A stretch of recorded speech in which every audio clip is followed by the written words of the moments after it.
जी का खालसा वाहिगुरू जी की फतेह। बसंत लता खत्तरियां दी लड़की सी ਅਤੇ ਖੱਤਰੀ ਪਰਿਵਾਰ ਗੁਰੂ ਘਰ ਦਾ ਬਹੁਤ ਵੱਡਾ ਸ਼ਰਧਾਲੂ ਸੀ। ਉਹ ਨਿਤ ਗੁਰੂ ਘਰ ਆਣ ਕੇ ਸੇਵਾ ਕਰਦੇ ਸਨ। ਬਸੰਤ ਲਤਾ ਆਪਣੀਆਂ ਭੈਣਾਂ ਵਿੱਚੋਂ ਤੀਸਰੇ ਨੰਬਰ ਤੇ ਸੀ। ਉਹ ਰੋਜ਼ ਸਵੇਰੇ ਗੁਰੂ ਘਰ ਆਉਂਦੀ ਅਤੇ ਸੇਵਾ ਕਰਦੀ। ਸਵੇਰੇ ਉੱਠ ਕੇ ਇਸ਼ਨਾਨ ਕਰਕੇ ਵਾਹਿਗੁਰੂ ਦਾ ਨਾਮ ਲੈਂਦੀ ਅਤੇ ਨਿਤਨੇਮ ਕਰਦੀ।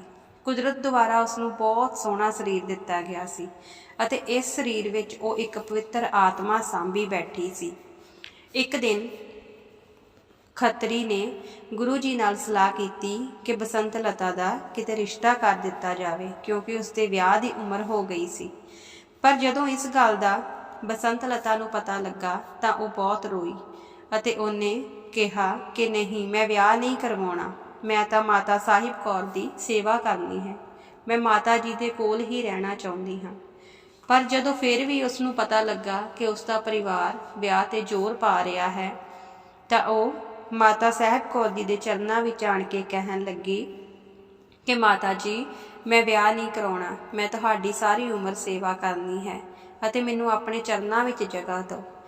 ਮਾਤਾ ਜੀ ਨੇ ਉਸ ਨੂੰ ਬਹੁਤ ਸਮਝਾਇਆ, ਪਰ ਜਦੋਂ ਬਸੰਤ ਲਤਾ ਨੇ ਮਾਤਾ ਜੀ ਦੀ ਇੱਕ ਨਹੀਂ ਸੁਣੀ ਅਤੇ ਰੋ ਰੋ ਕੇ ਸਾਰੀ ਆਪਣੀ ਕਹਾਣੀ ਸੁਣਾਈ ਤਾਂ ਮਾਤਾ ਜੀ ਨੇ ਉਸ ਦੇ ਵਿਆਹ 'ਤੇ ਰੋਕ ਲਗਾ ਦਿੱਤੀ। ਇਹ ਸਭ ਵੇਖ ਕੇ ਸਿੱਖ ਧਰਮ ਵਿੱਚ ਬਸੰਤ ਲਤਾ ਦਾ ਬਹੁਤ ਸਤਿਕਾਰ ਹੋਣ ਲੱਗ ਪਿਆ। ਉਹ ਕੇਵਲ 5-6 ਘੰਟੇ ਹੀ ਆਉਂਦੀ ਤੇ ਹਰ ਸਮੇਂ ਸੇਵਾ ਕਰਦੀ ਰਹਿੰਦੀ। ਉਹ ਦਿਨ ਵਿੱਚ 2-3 ਘੰਟੇ ਸੌਂ ਲੈਂਦੀ ਸੀ ਬਸ। ਜਿਸ ਸਮੇਂ ਗੁਰੂ ਜੀ ਨੇ ਕਿਲ੍ਹਾ ਛੱਡਿਆ ਤਾਂ ਬੀਬੀ ਜੀ ਵੀ ਉਹਨਾਂ ਦੇ ਨਾਲ ਸਨ। ਸਿੱਖਾਂ 'ਤੇ ਹਮਲਾ ਬੋਲਣ ਵੇਲੇ ਬੀਬੀ ਜੀ ਦੇ ਉਹਨਾਂ ਦਾ ਸਾਥ ਨਾ ਛੱਡਿਆ। ਉਸਨੇ ਕਿਹਾ ਕਿ ਜਿੱਥੇ ਤੁਸੀਂ ਜਾਓਗੇ ਮੈਂ ਤੁਹਾਡੇ ਨਾਲ ਜਾਵਾਂਗੀ। ਇਸੇ ਤਰ੍ਹਾਂ ਜਿਸ ਪਾਲਕੀ ਵਿੱਚ ਮਾਤਾ ਸਾਹਿਬ ਕੌਰ ਜੀ ਬੈਠੇ ਸਨ, ਬਸੰਤ ਲਤਾ ਉਸ ਪਾਲਕੀ ਦੇ ਨਾਲ ਨਾਲ ਤੁਰੀ ਜਾ ਰਹੀ ਸੀ। ਰਸਤੇ ਵਿੱਚ 2-3 ਵਾਰ ਮਾਤਾ ਸਾਹਿਬ ਕੌਰ ਜੀ ਨੇ ਬੀਬੀ ਬਸੰਤ ਨੂੰ ਕਿਹਾ ਕਿ ਤੂੰ ਵੀ ਵਿੱਚ ਬੈਠ ਜਾ, ਪਰ ਉਹ ਨਹੀਂ ਮੰਨੀ। ਉਸਨੇ ਕਿਹਾ ਕਿ ਮੈਂ ਤੁਹਾਡੇ ਚਰਨਾਂ ਦੀ ਧੂੜ ਹਾਂ, ਮੈਂ ਤੁਹਾਡੀ ਬਰਾਬਰੀ ਨਹੀਂ ਕਰ ਸਕਦੀ। ਪਰ ਜਦੋਂ ਸਰਸਾ ਨਦੀ 'ਤੇ ਪੁੱਜੇ ਤਾਂ ਉੱਥੇ ਸਾਰਾ ਪਰਿਵਾਰ ਹੀ ਵਿਛੜ ਗਿਆ। ਗੁਰੂ ਜੀ ਦਾ ਸਾਰਾ ਪਰਿਵਾਰ ਖੇਰੂ ਖੇਰੂ ਹੋ ਗਿਆ। ਤਾਂ ਉਸ ਸਮੇਂ ਬਸੰਤ ਲਤਾ ਨੂੰ ਦੁਸ਼ਮਣ ਸੈਨਾ ਨੇ ਫੜ ਲਿਆ। ਸਿਪਾਹੀ ਉਸ ਨੂੰ ਫੜ ਕੇ ਸਮੁੰਦ ਖਾਂ ਕੋਲ ਲੈ ਗਏ, ਜੋ ਬਹੁਤ ਹੀ ਮਾੜਾ ਬੰਦਾ ਸੀ। ਉਸ ਨੇ ਬਸੰਤ ਲਤਾ ਦਾ ਰੂਪ ਵੇਖਿਆ ਤਾਂ ਉਸ ਉੱਤੇ ਡੋਰੇ ਪਾਉਣ ਲੱਗ ਪਿਆ, ਭਾਵ ਕਿ ਉਸ ਨੂੰ ਉਹ ਆਪਣੀ ਪਤਨੀ ਬਣਾਉਣਾ ਚਾਹੁੰਦਾ ਸੀ। ਉਸ ਨੇ ਬੀਬੀ ਨੂੰ ਬਹੁਤ ਲਾਲਚ ਦਿੱਤਾ ਕਿ ਕਿਸੇ ਤਰੀਕੇ ਨਾਲ ਉਹ ਉਸ ਦੀ ਰਾਣੀ ਬਣ ਜਾਵੇ, ਪਰ ਬੀਬੀ ਨੇ ਇੱਕ ਹੀ ਜਵਾਬ ਦਿੱਤਾ ਕਿ ਮੈਂ ਕਿਸੇ ਵੀ ਮਰਦ ਨੂੰ ਆਪਣਾ ਪਤੀ ਸਵੀਕਾਰ ਨਹੀਂ ਕਰਨਾ। ਮੈਂ ਮਾਤਾ ਜੀ ਦੀ ਸੇਵਾ ਕਰਨ ਦਾ ਪ੍ਰਣ ਲਿਆ ਹੈ। ਤਾਂ ਸਮੁੰਦ ਖਾਨ ਨੂੰ ਬਹੁਤ ਗੁੱਸਾ ਆ ਗਿਆ। ਉਸਨੇ ਕਿਹਾ ਕਿ ਮੈਂ ਤੇਰਾ ਗੁਲਾਮ ਨਹੀਂ ਹਾਂ, ਇਸ ਕਰਕੇ ਤੂੰ ਆਪ ਹੀ ਇਹ ਈਨ ਹੁਣ ਮੇਰੀ ਮੰਨੇਗੀ। ਪਰ ਬੀਬੀ ਜੀ ਨੇ ਕਿਹਾ ਕਿ ਮੈਂ ਮਰ ਜਾਵਾਂਗੀ ਪਰ ਆਪਣਾ ਧਰਮ ਨਹੀਂ ਛੱਡਾਂਗੀ। ਜਦੋਂ ਲਾਲਚ, ਡਰਾਵੇ ਅਤੇ ਵੱਖ-ਵੱਖ ਤਰੀਕਿਆਂ ਨਾਲ ਡਰਾਉਣ ਤੋਂ ਬਾਅਦ ਵੀ ਬੀਬੀ ਬਸੰਤ ਨਾ ਮੰਨੀ ਤਾਂ ਸਮੁੰਦ ਖਾਨ ਨੇ ਉਸ ਨੂੰ ਇੱਕ ਕਾਲ ਕੋਠੜੀ ਵਿੱਚ ਬੰਦ ਕਰਵਾ ਦਿੱਤਾ। ਕੋਠੜੀ ਇੱਕ ਨਰਕ ਸਮਾਨ ਸੀ।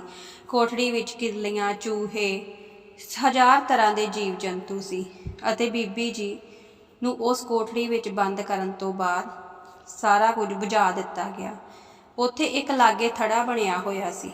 ਬੀਬੀ ਜੀ ਉਸ ਥੜੇ ਉੱਪਰ ਬੈਠ ਕੇ ਵਾਹਿਗੁਰੂ ਦਾ ਸਿਮਰਨ ਕਰਨ ਲੱਗੇ ਅਤੇ ਗੁਰੂ ਗੋਬਿੰਦ ਸਿੰਘ ਸਾਹਿਬ ਜੀ ਦੇ ਚਰਨਾਂ ਵਿੱਚ ਬੇਨਤੀ ਕਰਨ ਲੱਗੇ ਕਿ ਪਰਮਾਤਮਾ ਜੀ, ਅਸੀਂ ਵਿਛੜ ਗਏ ਹਾਂ ਪਰ ਮੈਂ ਗੁਰੂ ਘਰ ਦੀ ਸੇਵਾ ਕਰਨੀ ਹਾਂ। ਮੈਂ ਉਸ ਅਧਖੜ ਉਮਰ ਦੇ ਆਦਮੀ ਨਾਲ ਵਿਆਹ ਨਹੀਂ ਕਰਵਾਉਣਾ, ਕਿਉਂਕਿ ਮੈਂ ਬਿਲਕੁਲ ਵੀ ਆਪਣੀ ਆਤਮਾ ਨੂੰ ਪਵਿੱਤਰ ਰੱਖਣਾ ਹੈ। ਉਸੇ ਸਮੇਂ ਹੀ ਉਸ ਕਾਲ ਕੋਠੜੀ ਦੇ ਬੂਹੇ ਅੱਗੇ ਇੱਕ ਔਰਤ ਦੀਵਾ ਲੈ ਕੇ ਆਈ ਤੇ ਉਸ ਨੇ ਬੀਬੀ ਬਸੰਤ ਨੂੰ ਕਿਹਾ ਕਿ ਰੋਟੀ ਖਾ ਲੈ, ਪਰ ਬੀਬੀ ਨੇ ਮਨਾ ਕਰ ਦਿੱਤਾ ਕਿ ਮੈਂ ਕੁਝ ਵੀ ਨਹੀਂ ਖਾਣਾ। ਪਰ ਫਿਰ ਵੀ ਉਸ ਔਰਤ ਦੇ ਤਰਲੇ ਕਰਨ ਤੋਂ ਬਾਅਦ ਬੀਬੀ, ਜੋ ਕਿ 2-3 ਦਿਨਾਂ ਤੋਂ ਭੁੱਖੀ ਸੀ, ਉਸਨੇ ਰੋਟੀ ਖਾ ਲਈ। ਰੋਟੀ ਖਾਣ ਤੋਂ ਬਾਅਦ ਜਦੋਂ ਉਹ ਫਿਰ ਬੈਠੀ ਤਾਂ ਸਮੁੰਦ ਖਾਂ ਫਿਰ ਕਾਲ ਕੋਠੜੀ ਵਿੱਚ ਆ ਗਿਆ ਤੇ ਕਹਿਣ ਲੱਗਾ ਕਿ ਤੇਰੇ ਗੁਰੂ ਦਾ ਸਾਰਾ ਪਰਿਵਾਰ ਮਾਰ ਦਿੱਤਾ ਗਿਆ ਹੈ। ਹੁਣ ਤੂੰ ਕਿਸ ਕੋਲ ਵਾਪਸ ਜਾਵੇਂਗੀ? ਇਸ ਕਰਕੇ ਤੂੰ ਮੇਰੀ ਪਤਨੀ ਬਣ ਜਾ। ਪਰ ਬਸੰਤ ਲਤਾ ਨੇ ਉਸ ਨੂੰ ਕਿਹਾ ਕਿ ਮੈਂ ਤੇਰੀ ਪਤਨੀ ਨਹੀਂ ਬਣਨਾ, ਤੂੰ ਮੈਨੂੰ ਆਪਣੀ ਭੈਣ ਬਣਾ ਲੈ।